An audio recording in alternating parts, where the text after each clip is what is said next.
Salut les gars, j'espère que vous allez bien. Aujourd'hui, on se retrouve pour un nouveau podcast. Pour un podcast qui n'était pas du tout prévu. Je suis dans un parc, il fait 27 degrés.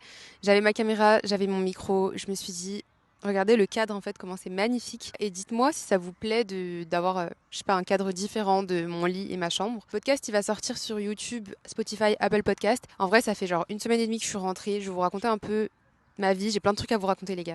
Je me suis fait un matcha, j'ai filmé sur TikTok. J'ai filmé aussi un podcast avec Shana qui est sorti sur sa chaîne par rapport au pilates, au sport, etc. Déjà, je suis partie à Séoul. Cyrine, elle faisait que de m'appeler et de me dire ouais, viens avec nous. Elles avaient déjà pris leur billet pour l'Asie et tout. Elle m'a harcelée tout le temps. Et il y a un jour comme ça où Cyrine, elle m'a appelé, elle m'a dit Nour, viens, tu vas regretter de pas aller au Japon avec nous, etc. Parce qu'elles avaient déjà pris leur billet pour Tokyo. Les vlogs vont sortir sur YouTube, n'ayez crainte. Blanc sur YouTube, j'ai pas posté pendant longtemps, même sur TikTok en vrai, genre il y a que maintenant là il y a que aujourd'hui en fait que je recommence à être un peu actif, genre je me suis parce qu'en fait moi je suis grave pas fausse et je déteste faire du contenu quand je suis pas dans un mood de faire du contenu. Et j'étais tellement pas dans un mood de faire du contenu, genre j'étais dans un mood de rien faire en fait, je vais vous expliquer un peu, mais j'étais vraiment dans un mood de rien faire et sûrement pas de poster. Des fois je suis pas une personne qui est faite pour être en mode trop créatrice, enfin trop influenceuse, vous voyez, pour être genre trop exposée, trop face à la critique, face au truc nan, nan, et tout. Parce qu'en vrai, genre, je sais pas, j'aime bien avoir une vie paisible et j'aime pas forcément me mélanger avec tout le monde, même avec les influenceurs et tout. Et par exemple, les événements, j'y vais, mais je vous dis tout le temps qu'il y a plein d'événements que je rate. Genre, il y avait l'événement Huda Beauty, je l'ai raté. Il y a eu plein d'événements récemment. Hier, j'avais des événements que j'ai ratés, genre Histoire d'or et tout. Enfin, bref, des événements qui sont trop bien et genre, c'est des opportunités trop bien. Mais mentalement, j'arrive plus trop. Des fois, genre vraiment, mentalement, je suis en mode ok, genre j'ai plus envie d'être sur les réseaux. Et du coup, bah, c'est pour ça que je poste plus pendant un certain temps. Et en fait, je préfère large être comme ça parce que je suis trop fidèle à moi-même. Genre vraiment, je suis trop fidèle à moi-même.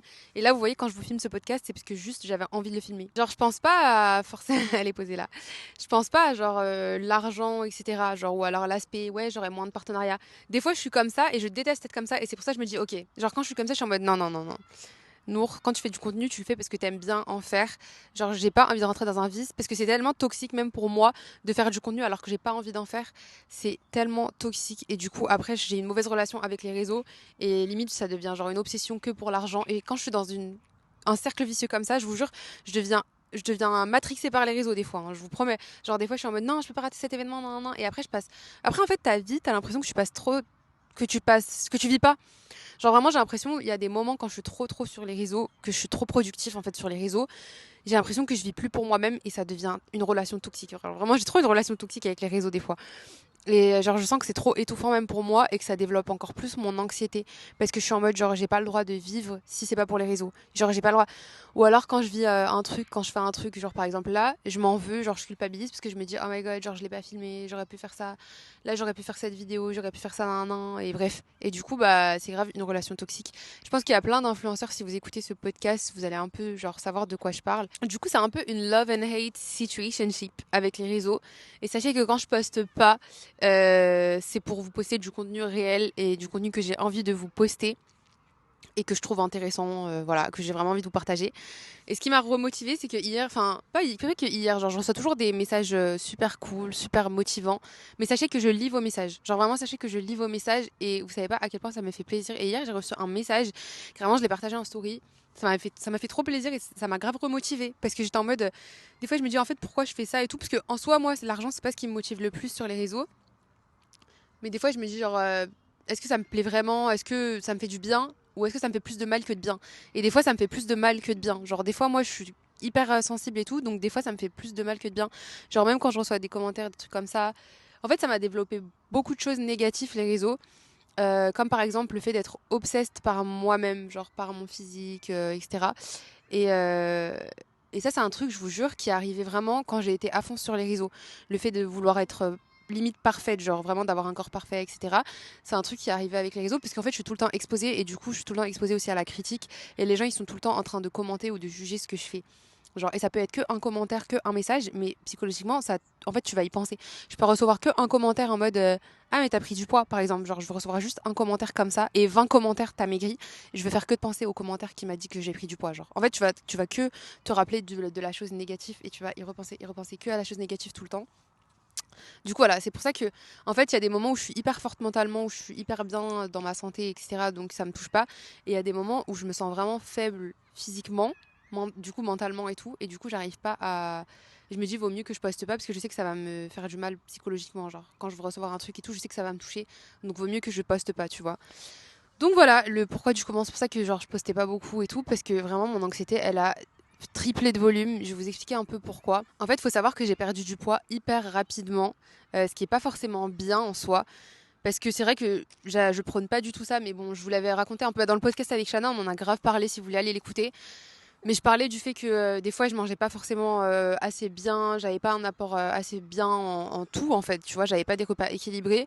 J'étais en mode ouais bah en fait je me disais si j'ai pas faim je mange pas, tant mieux. Alors qu'en fait faut pas penser comme ça parce que votre corps il a besoin de beaucoup plus que ça. Genre votre corps il a besoin de protéines, il a besoin de plein de choses pour continuer à vivre, surtout si vous faites beaucoup d'activités, si vous avez des expériences, si vous faites des trucs dans votre vie tout simplement, vous avez besoin d'énergie en fait. Et moi je l'ai compris par vraiment, je vais vous expliquer ce qui s'est passé. En gros, avant de partir à Séoul, déjà, je me sentais KO, je dormais tout le temps. Vraiment, je dormais tout le temps. Carrément, j'arrivais plus à me réveiller.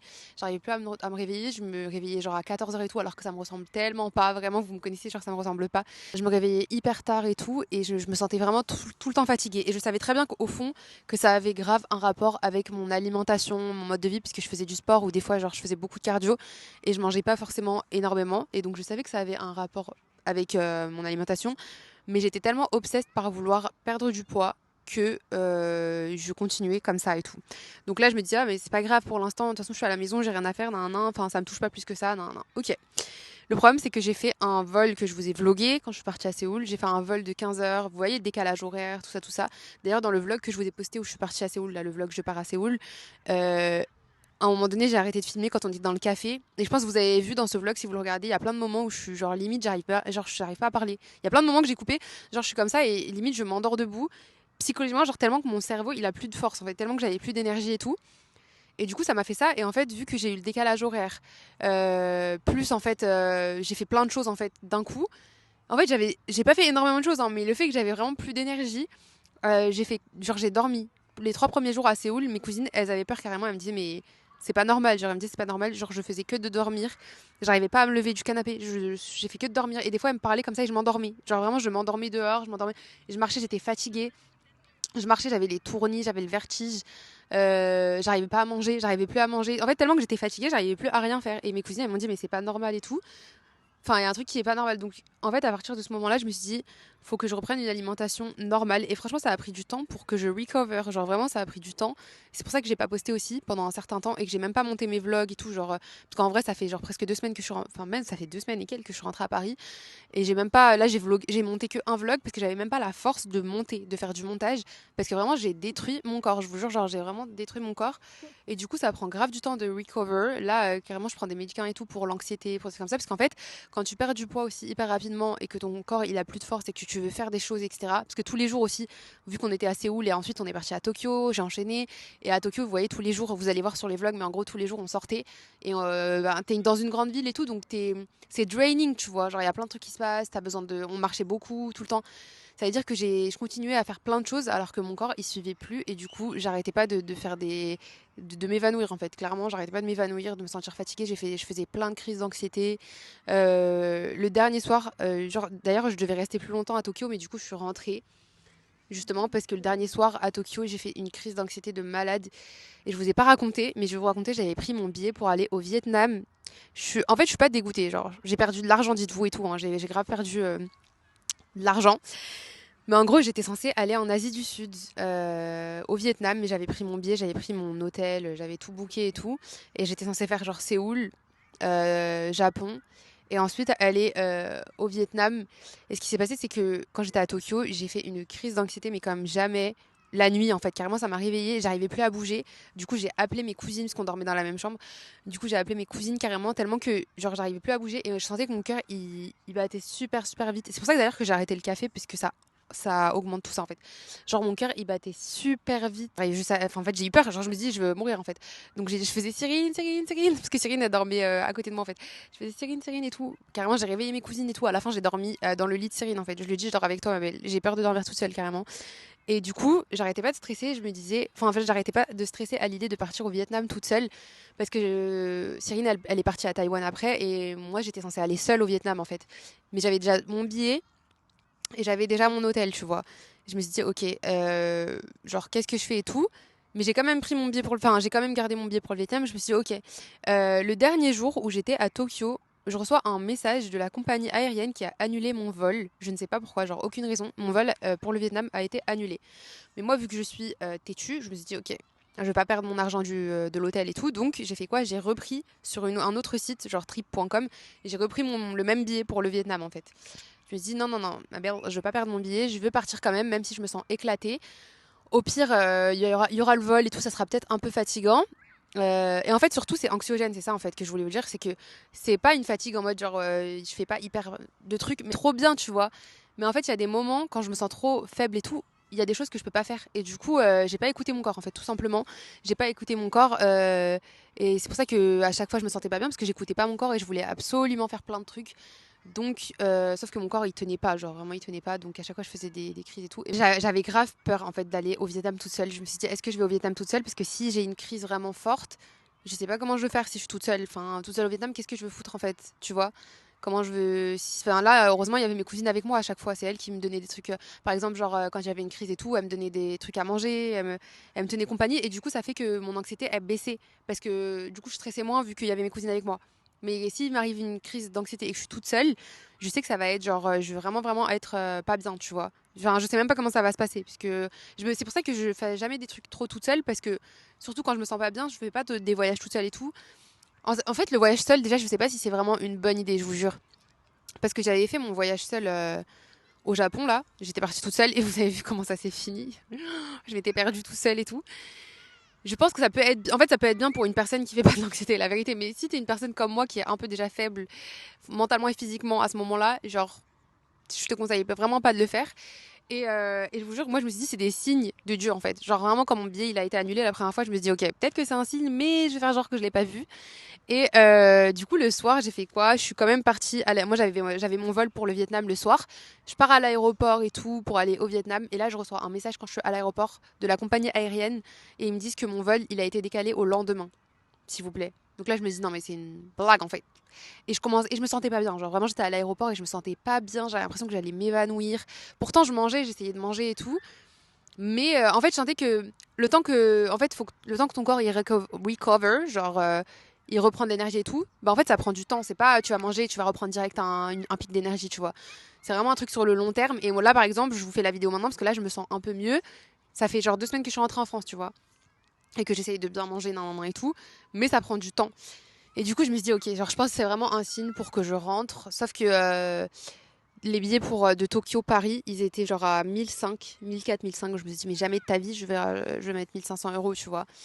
En plus que j'allais perdre mon billet pour le Vietnam, c'était mort.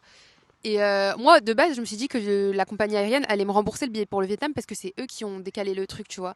Et finalement, ils m'ont pas remboursé, donc j'ai perdu mon billet qui était genre à 300 €. Il était à 300 €, c'était un billet pour Tokyo Ho Chi Minh. Je devais aller à Ho Chi Minh. Et mon hôtel, heureusement que l'hôtel était pas hyper cher. Bon, j'ai quand même perdu de l'argent, mais ils m'ont remboursé partiellement. Donc, genre, j'ai perdu 150 €, je crois.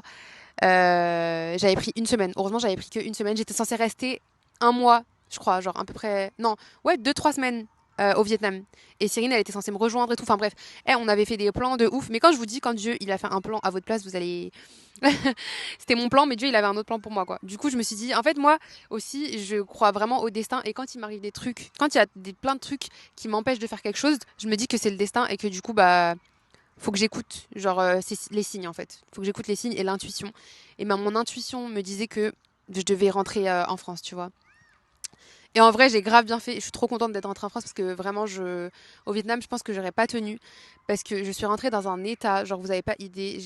Je suis restée allongée. Même dormir, c'était fatigant, dites-vous. Genre, même dormir, dans mon sommeil, ça me fatiguait. Genre, je me sentais vraiment pas bien. Bref. Du coup, quand j'étais à Tokyo et tout, à l'aéroport, j'ai décidé de rentrer. Et du coup, je me suis dit, j'ai pris un billet en fait pour Séoul parce que les billets pour Séoul, il était à 40 €. Donc j'ai pris un billet Tokyo-Séoul. Donc je suis rentrée à Séoul. Et de Séoul, j'ai pris un deuxième billet pour aller direct à Paris. En fait, je suis même pas restée à Séoul. Je suis restée genre 2 jours, même pas 2 jours. Qu'est-ce que je raconte? Je suis restée un jour à Séoul, genre même pas. Mon vol, il était dans la même journée. Donc je suis rentrée à Séoul et je suis partie à Paris parce que ça m'est revenu beaucoup moins cher. Mon billet pour Paris, du coup, je l'ai payé 500 €. Donc ça m'a fait genre 540 €, alors que le billet Tokyo-Paris direct, il était à 1400, 1500 genre. Bref, c'est pour ça que d'ailleurs, si vous voulez prendre des vols longs, etc., aller à l'autre bout du monde, essayez de faire des petits trucs comme ça, genre d'aller de pays en pays. Ça vous coûtera beaucoup moins cher. Genre de construire des escales vous-même, ça vous coûtera beaucoup moins cher. Moi, perso, c'est ce que j'ai fait. Et du coup, là, je suis rentrée. Ça fait 2 semaines que je suis rentrée et que je me repose à fond. Et c'est pour ça aussi que j'étais pas dans un mood de poster, parce que vraiment, ça me provoque trop d'anxiété de poster des fois. Genre là, ça va, je me sens mieux et tout. Mais des fois, de poster et quand je reçois des trucs négatifs, ça me rend très très mal. Vraiment, vraiment, vraiment. Et par exemple, j'ai posté aussi en fait, d'être tout le temps exposé, c'est fatigant. Des fois, tu te dis, mais en fait, pourquoi je m'expose et enfin, pourquoi je dois recevoir des critiques des gens en fait, enfin, et les avis des gens. Genre, des fois, je veux juste pas l'avis des gens en fait, je m'en fous. Et après, je vous dis la vérité, c'est sur TikTok. Tous mes podcasts, je critique TikTok, je hurle. Mais vraiment, c'est sur TikTok que la plupart des gens se permettent de dire des trucs. Vraiment, c'est vrai que quand j'y pense, sur YouTube, on m'a jamais fait une critique genre par rapport à mon physique. Alors que sur YouTube, je pense que c'est le réseau où je m'affiche le plus, hein. Vraiment, je me montre démaquillée, je zoome sur ma tête dès le matin et tout. Enfin voilà. Vraiment sur YouTube, c'est la famille. Genre, je m'en fous complètement de ma tête. Parce que c'est pas le but en fait. Vraiment, je m'en fous. Je veux pas être belle, moche. Je m'en fous en fait. Genre sur YouTube, j'ai juste envie de partager des vlogs ou du contenu intéressant. Mais je m'en fous vraiment de ma tête, tu vois. Si j'ai envie d'être tranquille, de pouvoir me filmer quand je veux, comme je veux, tu vois. Et je me reçois jamais de critiques en mode ouais. Là, t'as grossi, ton bras il est gros, ta tête elle est truc, ton nez il est gros. Jamais je me suis reçu un truc comme ça sur YouTube. Mais TikTok, c'est tellement devenu Twitter en fait, parce que TikTok, à chaque fois que je poste un truc, par exemple, j'ai posté un TikTok et je l'ai supprimé du coup, parce que je me suis dit en fait, pourquoi je veux pas regarder les commentaires, ça me saoule. J'ai posté un TikTok où genre je montrais un produit qui était trop bien pour éclaircir les cheveux. Et après, il y a plein de gens qui ont commenté ah, mais ta couleur de cheveux elle est horrible. Il y en a une, elle a commenté quoi? Elle a dit. Oh my god, on est toutes passées par là. T'as fait le balayage de trop. On est toutes passées par là. La couleur est vraiment pas belle. C'est trop blanc, un truc comme ça. Bref. Déjà, en fait, Manel, on voit ta tête. On voit ta tête derrière. Moi, vie. Non, mais déjà, je me dis, en fait, à quel moment, qui t'a dit que je voulais un balayage blond? En fait, est-ce que t'es dans ma tête? C'est moi, je voulais cette couleur de cheveux. C'est moi, j'ai montré la photo. J'ai dit à ma coiffeuse, je veux cette couleur un peu blanche et tout. C'est moi, je veux. Donc, en fait, toi, t'es qui? T'es qui, toi, Naouda, en fait, pour me dire? Il y a ma soeur derrière, elle dit, ouais, period. T'es qui, toi, Naouda, pour me dire, ouais, en fait, je trouve que ça, c'est trop comme ça. En fait, toi, c'est trop comme ça, en fait. Genre, pourquoi t'as fait ça? Mais en fait, t'es qui? Genre, je t'ai pas demandé. Et du coup, des fois, je me dis, mais pourquoi je m'inflige ça, en fait? Pourquoi je m'inflige de recevoir des avis des gens? Parce qu'en sachant que des fois, quand je fais de l'anxiété et tout, je déteste. Je vais y penser tout le temps. Que je veuille ou non. Genre, que je le veuille ou non, je vous jure, je vais y penser tout le temps. Donc, that's why I break up with les réseaux pendant un petit moment. Ouais, je postais quand même, tu vois, je postais quand même des trucs. Parce qu'il y a des réseaux qui me dérangent pas. Genre, Instagram, j'aime bien poster, je poste mes photos, j'adore faire mes petits dumps et tout, ça me dérange pas. En fait, tant que c'est pas toxique pour moi, je postais, tu vois. Voilà, voilà. I'm being honest with you 100%. Et un conseil pour vous, les gars, écoutez votre corps. Vraiment, si j'ai un conseil à vous dire dans ce petit podcast, c'est vraiment écouter votre corps, que ça soit si vous avez envie de maigrir, de prendre du poids, de faire plein de choses. Je sais pas si vous avez beaucoup d'ambition. Et ça marche aussi avec la productivité en général. Genre, si vous avez plein de rêves, envie de faire des trucs et tout, vraiment écoutez votre corps. Parce que moi, j'ai tendance à... Ben, maintenant, je change. Hein. Avec le temps, je change grave. Mais j'avais tendance à grave pas écouter mon corps, même dans mes projets avec ma marque de vêtements et tout. Genre, j'étais tout le temps là à vouloir faire trop, à vouloir faire plus, toute seule, nan. Et à me sentir capable de tout. En fait, c'est bien de vouloir tout faire, c'est bien de pouvoir tout faire, mais il faut pas forcément tout faire tout seul. La vérité, il faut pas forcément tout faire tout seul, parce que notre corps aussi, des fois, il est fatigué, et des fois aussi, mentalement, t'es fatigué, et du coup, ton corps va te le montrer, tu vois. Donc, faut savoir écouter son corps. D'ailleurs, par rapport à mon dernier voyage à Tokyo, il y avait un truc que je voulais vous dire, vu que là, on est dans un podcast, donc that's really close friend, genre story privé en mode. Vraiment, Tokyo, c'est la deuxième fois que j'y vais. La première fois que j'y suis allée, j'avais trop aimé parce que j'étais avec mes potes et tout. Du coup, il y avait vraiment une vibe de ouf. Mais j'avais plus aimé la vibe, en gros, avec mes potes que la ville de Tokyo en soi. Et là, la deuxième fois, je me suis dit, vas-y. Genre là, j'y vais avec mes cousines et tout. Est-ce que je vais kiffer ou pas? Et en fait, je suis venue à une conclusion. Et là, il y en a plein qui vont dire quoi? Mais en fait, j'ai l'impression qu'on n'a pas le droit de dire qu'on n'aime pas trop Tokyo. Voilà. Breaking my silence, en fait. On n'a pas le droit de dire... Ma soeur, elle m'a fait un side eye. J'ai l'impression qu'on n'a pas le droit de dire sur cette terre qu'on n'aime pas Tokyo. Genre, tellement que Tokyo, genre, c'est... Tu vois, genre, waouh, c'est Tokyo. Genre, les gens, en fait, j'ai l'impression que tout le monde rêve un peu d'aller à Tokyo. Et que du coup, c'est un rêve et ça doit rester... on doit idéaliser Tokyo, tu vois. Et moi, je trouve qu'en fait, c'est une ville qui me correspond pas. Et énergiquement, je trouve que mon energy elle matchait pas avec Tokyo. Je vous jure, à chaque fois que je vais là-bas, je me sens pas bien. La première fois aussi, pareil, je me sentais pas très très bien et tout. Genre, parce que c'est une ville hyper draining. Il y a tellement d'informations à Tokyo, tellement de choses. C'est trop grand, c'est trop. Et en fait, je pense que c'est pour ça que je préfère Séoul. Je vous jure, je pense que c'est pour ça que je préfère Séoul parce que Séoul, il y a ce côté un peu plus calme. Genre, en fait, c'est pas du tout la même vibe que Tokyo, je trouve. Guys, est-ce qu'on en parle que cette année, je vais avoir 26 ans? Genre, vraiment, là, je chuchote en vous disant ça. Je vais avoir 26 ans. That's kind of crazy. Et j'ai pas trop envie d'y croire parce que vraiment, En fait, ça me déprime pas. Parce que, ouais, un autre truc aussi, je pense qu'on a grave sous-côté le fait d'être grand. Genre à chaque fois on est en mode ouais, en gros on a peur un peu de la vieillesse entre guillemets et tout, genre de vieillir et tout. Mais pourtant je pense que j'ai jamais été aussi épanouie dans ma vie qu'à cet âge-là. Je vous jure parce qu'en fait les pires années c'est pas ces années-là. Hein. La vérité les pires années je pense c'était les années genre le lycée en fait, genre vers le lycée. Je me suis rendu compte que genre dans les années genre collège, lycée et tout, tu vis grave selon les gens. Tu vis grave selon les gens en mode parce que t'es encore à l'école en fait, t'es encore à l'école ou t'es dans un truc qui fait que tu dois ressembler à une certaine. Tu peux pas avoir ton style à 100%, tu peux pas t'épanouir à 100%, tu peux pas voyager à 100%. En fait, tu peux pas vivre à 100%. Le côté néfaste de. En fait, ça fait plus peur parce que t'es au contrôle de ta vie, toi. Oh, il y avait un papillon, trop beau. Et ça, je vous en avais parlé dans un autre podcast, Voyager ou tout construire, là. Mais d'un côté, je vous jure, c'est trop bien parce que justement, t'es au contrôle de ta vie. Genre, c'est trop bien parce que tu peux vraiment être toi-même à 100%. Guys, c'était un petit podcast assez court. D'habitude, mes podcasts sont beaucoup plus longs que ça. Mais c'était juste pour faire un petit update de ce qui s'est passé. Mais du coup, là, je me sens vraiment mieux. Et je prends grave des... En fait, je me fais des tisanes, je prends grave des plantes, etc. pour diminuer l'anxiété. Et du coup, ça me fait me sentir mieux.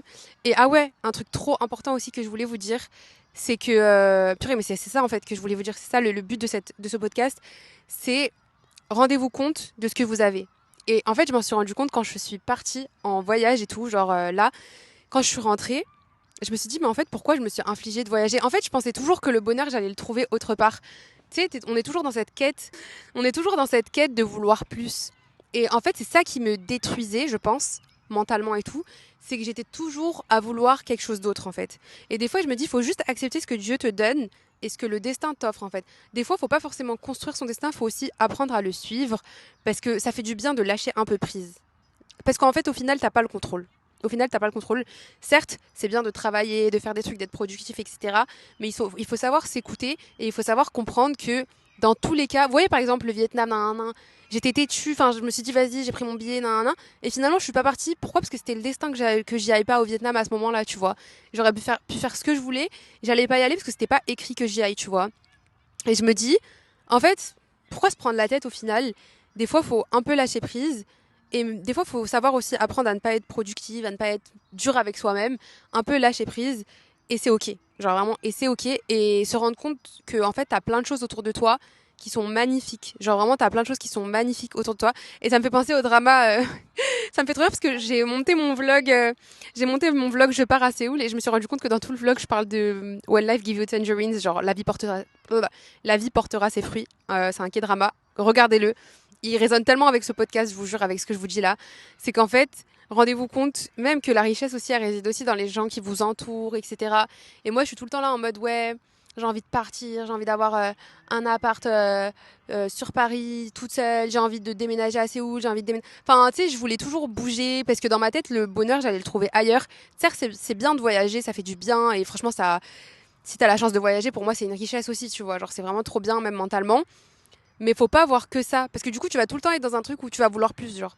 Même quand t'es à Tokyo, tu vas aller au Vietnam, t'es là, tu vas aller là, t'es là, tu vas aller là. Tu vas toujours vouloir plus. Genre, tu vas avoir un truc et tu vas jamais te rendre compte de ce que t'as eu déjà. Genre, de ce qu'on est en train de ce que Dieu il est en train de te donner, tu vois. Donc, rends-toi compte de ce que Dieu te donne actuellement. Regarde autour de toi. Si t'as tes parents, si t'as des frères et sœurs, si t'as de la famille, si t'as juste la santé en fait. Vraiment, si t'as la santé. En fait, c'est des trucs tellement importants, je vous promets, genre c'est grave bateau ce que je dis, mais c'est tellement vrai.